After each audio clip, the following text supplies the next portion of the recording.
ప్రభుత్వం విడుదల చేసిన జీవో నెంబర్ 46పై హైకోర్టులో దాఖలైన పిటిషన్లపై నేడు విచారణ జరిగింది. ఈ జీవో ప్రకారం రాష్ట్రంలోని ఎస్సీ, ఎస్టీ, బీసీ రిజర్వేషన్లు మొత్తం కలిపి 50% దాటకూడదని ప్రభుత్వం నిర్ణయించింది.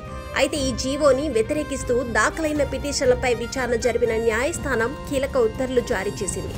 ఈ దశలో రాష్ట్రంలో ఎన్నికల నిర్వహణకు విడుదలైన జీవో నెంబర్ 46పై స్టే విధించలేమని హైకోర్టు స్పష్టం చేసింది. విచారణ సందర్భంగా కోర్టు చేసిన వ్యాఖ్యలు ఉత్కంఠ రేకెత్తిస్తున్నాయి. సబ్ కేటగిరీ రిజర్వేషన్ లేనందుకు ఎన్నికలు రద్దు చేయాలని మీరు కోరుకుంటున్నారా అని కోర్టు పిటిషనర్ను ప్రశ్నించింది న్యాయస్థానం.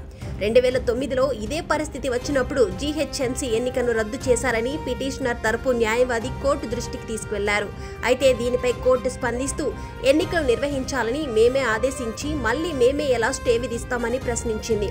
ఈ సందర్భంగా డెడికేటెడ్ కమిషన్ నివేదికను బహిర్గతం చేసి కాపీ ఇవ్వాలని పిటిషనర్ తరపు న్యాయవాది కోరగా దీనిపై ఎలాంటి ఆదేశాలు ఇవ్వలేమని హైకోర్టు స్పష్టం చేసింది.